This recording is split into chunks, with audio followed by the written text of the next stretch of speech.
we see these six circles. What do they represent? When a customer is choosing or buying things, this customer will consider six aspects, including who, next, timing, when, objects, which means what things to buy, next, money, the budget, next, location, means where, and lastly, things. So people, timing, object, money, location, and things. These are the six factors that a customer take into account when the person buys things. Now let's move on to the spaced rule. What is spaced rule? When a customer buys things, of course, like buying a property or car, the customer will organize family meetings, but here we are talking about buying commodities in general. The first factor to consider is safety. After buying the thing, would this make it is safe to use? That's the first factor. The second factor is the performance of the commodity. Is it good? Is it going to be effective and save my efforts? The next factor, appearance. What is the appearance of this commodity? Next, comfortable.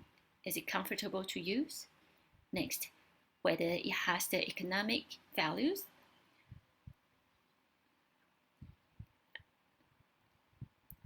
And the last one, durability. It really depends. Some commodities have the warranty period, or you can enjoy some after-sale services. These are the six factors that customers take into consideration when they buy things: safety, performance, appearance, comfortable, economy, and durability.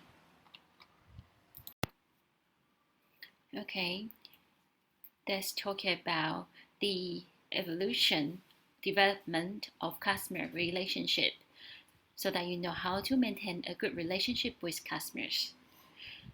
You need to know that the development of the customer relationships are by phases. There are 7 phases. First of all, of course, you definitely have a relationship built with your customers. And as time goes on, the relationships accumulates and you gradually become good friends. So let's start with the first phase, knowing you. Do you still remember the service triangle I mentioned before? When the customer requests a service for the first time, the customer sees your name badge and the customer knows your name. Okay, your name is Rachel, and the person thinks your service is good and started to build interactive relationship. The customer thinks you are quite good, so the next time the customer will approach you on his initiative and call you because this person thinks your service is good, and the customer started to trust you and agree with your opinions and suggestions, and the customer even buy everything you said, trusting you. And even in the end, the customer would tell his friends, say for example, Frank, if you go to this hotel, if you stay at this hotel, you must look for Rachel. So this customer is promoting you. This is why it is so important to build the customer relationship, because it rely on the time to accumulate and build on the relationship. In the end, the customer promotes you. It takes time. I used to work in the hotel industry. I deeply felt that what you said even have an influencing power. Say one day, if you leave this company and go to a different company, the original customer cannot find you in the original hotel. So this person might have your telephone number and will call you and ask where you are, and will change to the hotel you are staying. So basically, they will follow you wherever you go. You have the influence, but you need to rely on the services. Let's discuss in detail the ways to make customer know you. This is very important when it comes to establishing the customer relationship. When a call comes in, you answer the phone. The first thing you need to do is to name your company name so that the customer can know that they are calling the right number. For example, hi, Landis Hotel. And then you need to report your name. For example, Landis Hotel, Rachel speaking. May I help you? You need to have an English name that is easy for the customer to remember. But you shouldn't just have a random name. You need to choose the name properly. The next thing is to explain the assistance you can provide the customer with. Say a customer asks you for some help. You need to decide whether this request is doable.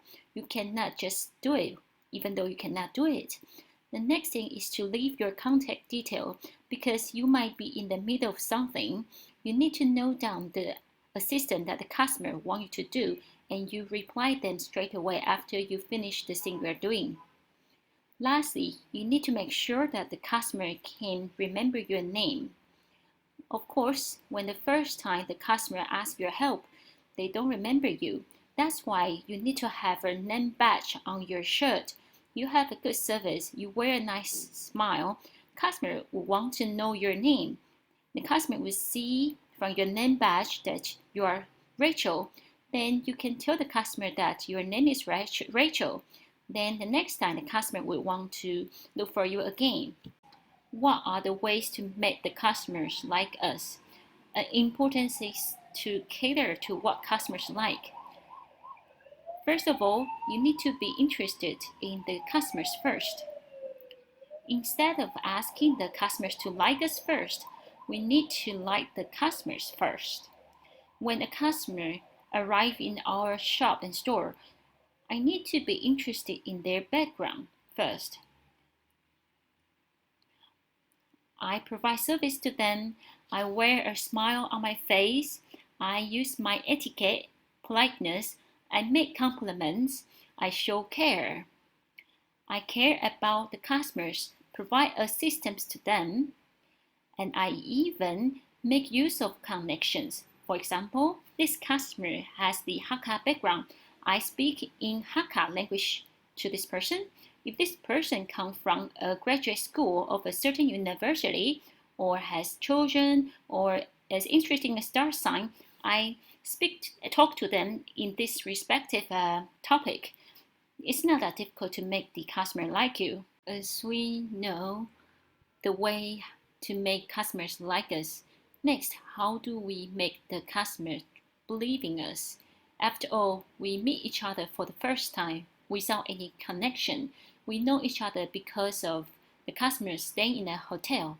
How do we make the customer believe in you? As all of you know, our parents believe in us the most as they watch us growing up. But the customers do not know us. How do we make them believe in us? There are 12 points. You represent your company. Perhaps we bring our laptop or DM and promote the company and service to the customers. We need to know that we represent the company. We cannot fool the customer.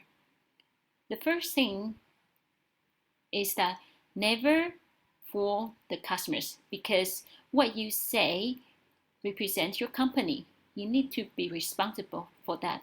The second tip is to talk about subjects that are centered around the customers. To make customers like us and believe in us, we need to talk about topics that are in customers' interest. The subject needs to be centered around customers' issue. Customers should be the focus. You are not the focus. You need to solve the problem for them. Third, don't try to sell. Do not hard sell. Everyone hates the promoters, for example, the insurance agents. So don't try to promote or hard sell. When customers are interested in us, they can ask us first. The fourth point, do not change job easily. Why? There's a proverb that goes this: a rolling stone gathers no moss. If you keep changing your job, when a customer knows you, but next time you are gone, then everything would be in vain. You need to work for this company for long enough for the customer to know you. The sixth point is you need to have the perseverance to keeping in touch with the customers. And you need to call the customers regularly. The next point, to show your certification, your expertise. For example, I have the certification in etiquette, or I am certified by ALA, which is American Hotel and Lodging Association, abbreviate as AHLA, ALA.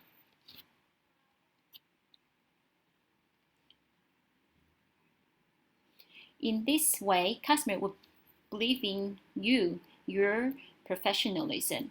The next point is to show the customer the success story of customers so that they can know that you are experienced in handling the issue. Next, show the award of service you have won. For example, you may be awarded as the model employee and the award for having no absence, etc. And next, you can show the company's brand award. Today, you introduce the service to the customers. You show many things. The customer believe in you, but when you talk about yourself or the company, you need to demonstrate the certification awards for the customers to believe in you. And you can use this as a company's guarantee. But be careful.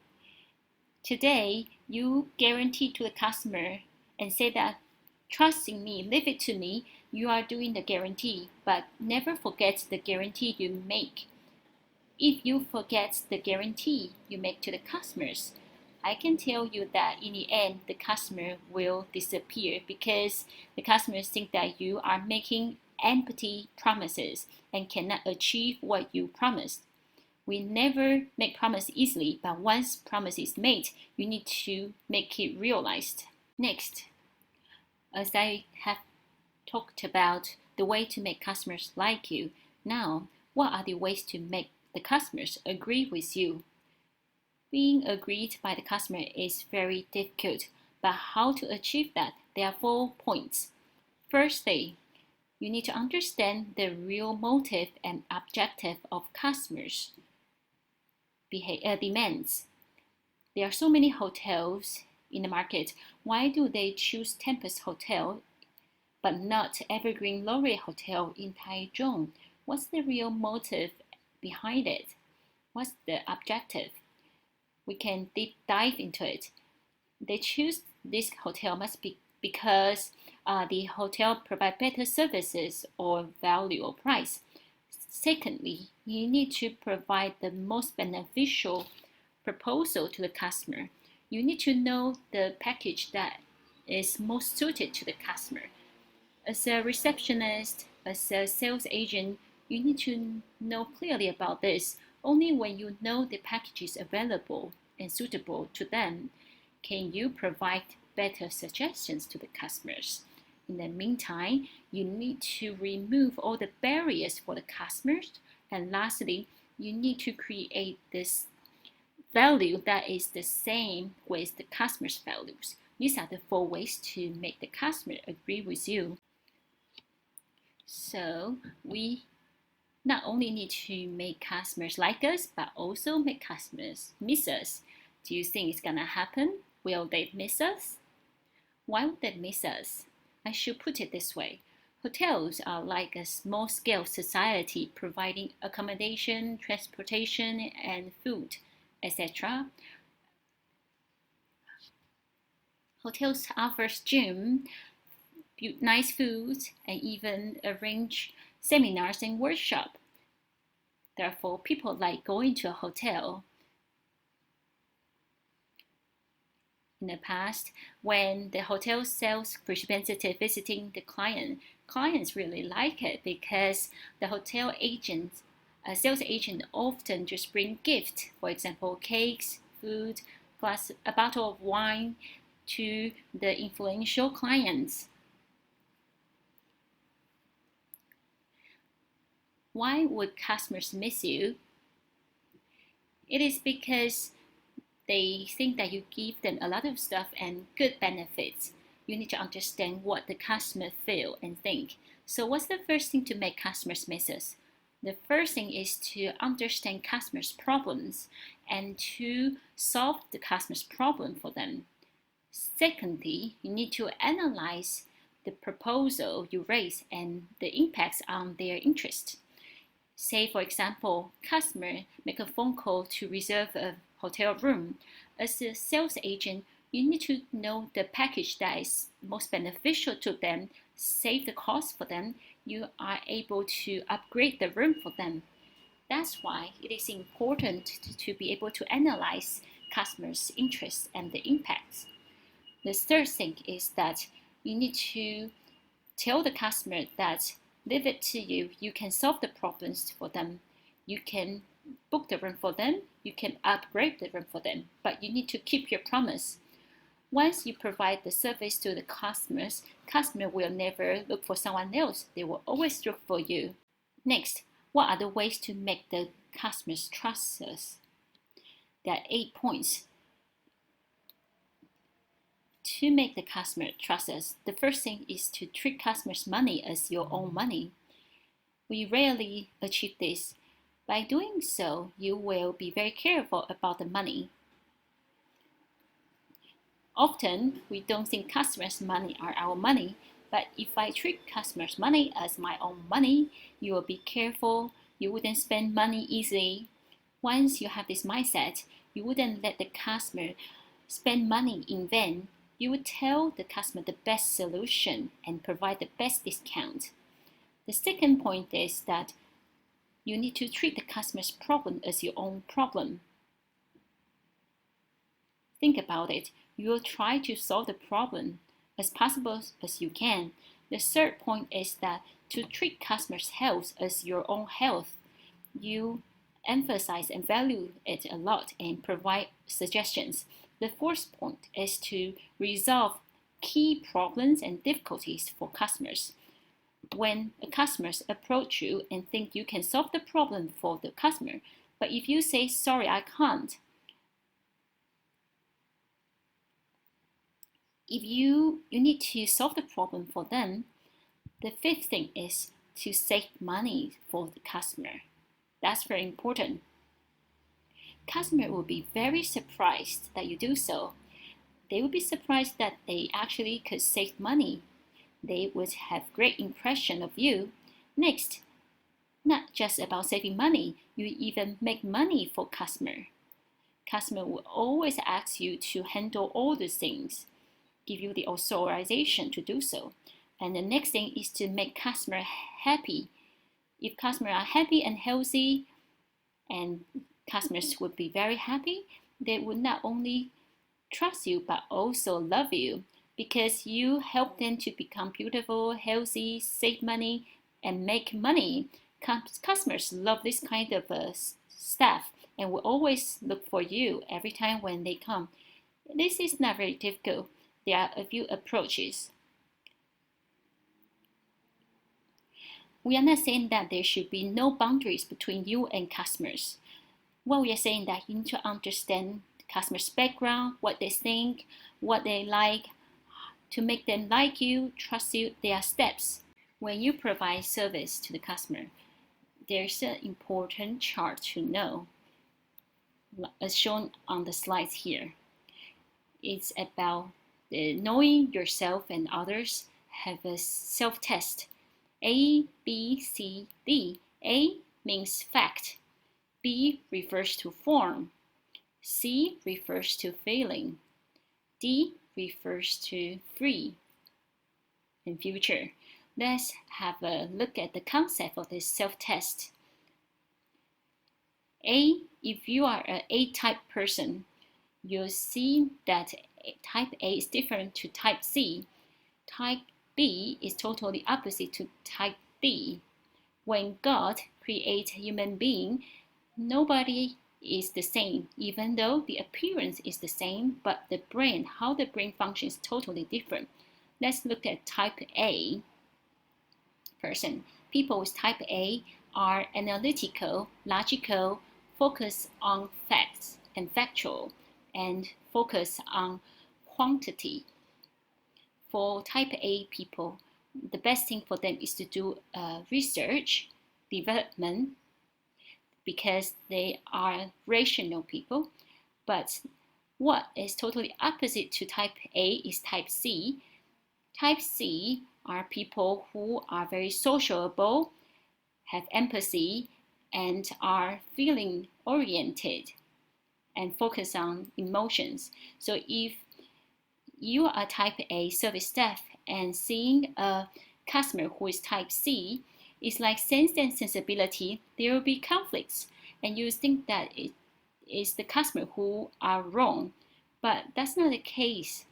If you are a type A service staff, say if you are an HR supervisor, I would never place type A supervisor as at the front line.